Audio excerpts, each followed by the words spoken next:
Alright, basically my crew have turned against me.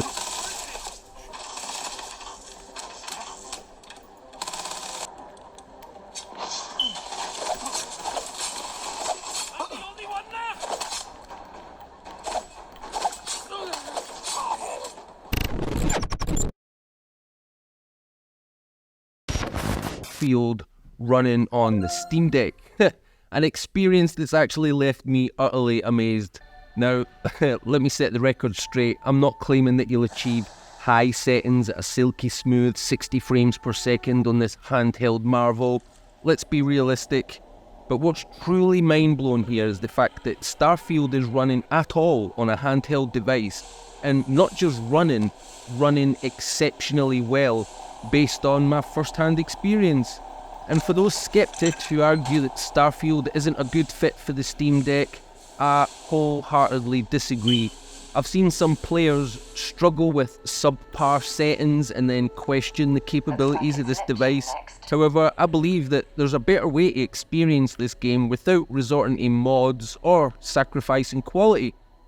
My journey with the Steam Deck began a few months ago when I had a long-haul flight on the horizon, 24 grueling hours of travel, and I needed something to alleviate the boredom. And it struck me that a Steam Deck loaded with my favourite games might just be the perfect travel companion. Up until now, I've mainly used the Steam Deck for indie games, which most Steam Deck owners will agree that good indie games on the Steam Deck are just so nice to play. They all just work seamlessly on this device. However, my recent experience with Starfield has broadened my horizons. You see, I've got a pretty decent gaming rig with a NVIDIA RTX 2060, an Intel i7, 32GB of RAM, so running Starfield at 1440p on, say, medium settings should be a breeze.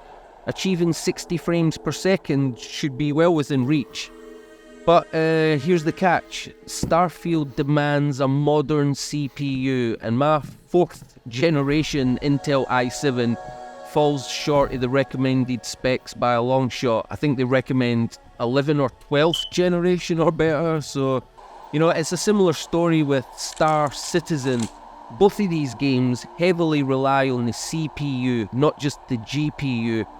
And to add to my woes, my motherboard can't even support a higher gen CPU than the one I've got, and my RAM is older DDR4 slower RAM. So on my so-called gaming PC, I'm playing Starfield at 1080p minimum settings. Surprisingly, I'm still really enjoying it. The frame rate usually hovers around 45 frames per second, and it only really does 60 frames per second in empty areas. But hey, I'm holding out hope that either Nvidia might release a DLSS profile soon, or maybe just a performance boosting patch from Bethesda themselves would be nice. But anyway, let's get back to the Steam Deck, right? A few days ago, I casually thought to myself, how bad could Starfield run on a Steam Deck? Honestly, I wasn't expecting much given my prior experiences. So I pick up the Steam Deck and I was surprised to see that it even gives me the option to install Starfield at all. So I think, okay, let's have a look then, for a laugh. And so on it goes, SSD drive of course, and boom, there you have it.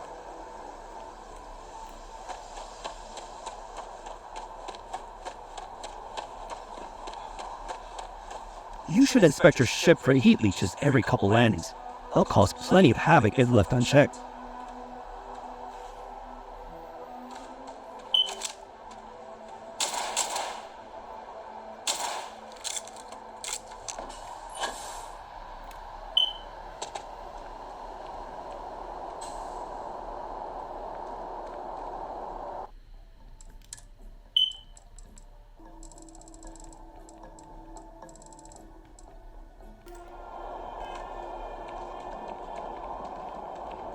How is this even possible? What I want to emphasize here is that this is nothing short of amazing. I mean, even at default settings, this is a great experience. I mean, you can opt for a smooth 40-ish frames per second with lower, like the absolute lowest to the low graphics quality. Or as you can see in this video, you can fine tune your settings to like either a locked 30 FPS, you know, the way the game is meant to be played. And, you know, that way you can bump up the graphics a tiny bit. But I ended up pushing the graphics to what I think the limits are on this device. And in places like New Atlantis, the frame rate might average at around like 22 frames per second. But hey, honestly, it does not feel like it. Like, the experience remains surprisingly smooth and totally playable, even in the game's more demanding areas. And I would go as far as to say, if you didn't have that little FPS ticker in the corner, if you just switched that off, you would be thinking you're just playing this at 30 frames per second. I'm not joking. I like it. Oh yeah, you might enjoy this cock up accidentally.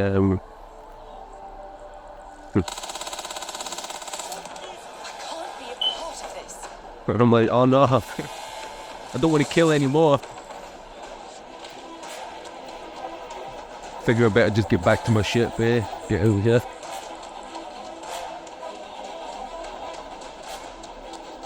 Did not mean that.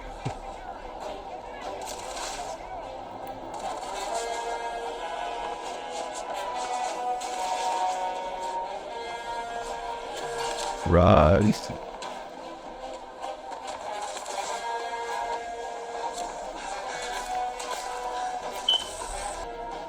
First, boom. I know. Let's get out of here.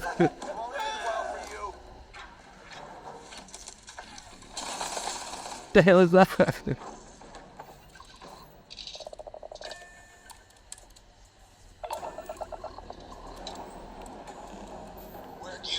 See ya.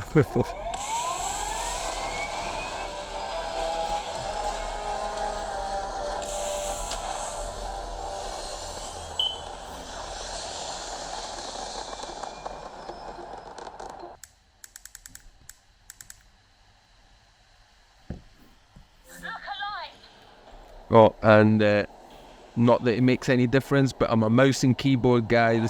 I don't do like controllers like FPS or anything like that. Mouse and keyboard. I know wouldn't have made any difference. It would not have made any difference at all. Keep in mind that by the time you watch this, there's hopefully going to have been a significant patch or two to further enhance the experience. Fingers crossed for those improvements. But yeah, I mean, you're dead meat. Alright, basically my crew have turned against me as well. Happy days. Thank God for being able to reload cold saves.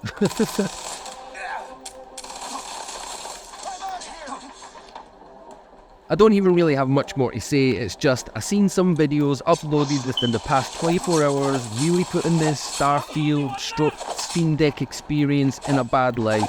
And I'd hate to think that there was a Steam Deck owner who would watch such a video and think, oh well, I won't bother wasting my time downloading 120 gigs then, or even buying the game in the first place at all. Because seriously, I think if this game is not verified like now on the full release of the game, then it soon will be. And if not, it should be, because I think it just needs a little bit more TLC to iron out the wrinkles, and we're definitely onto a winner here. Anyway, thank you for joining me on this wee look at Starfield on the Steam Deck. If you've had the chance to experience it yourself, I'd love to hear your thoughts. Like I say, with all these articles making out that the game was playable but not really worth it due to limitations, and I'm just like, huh? This feels and looks great, you know, on a small screen. So I'm like, what are they talking about? But hey, until next time, catch you later.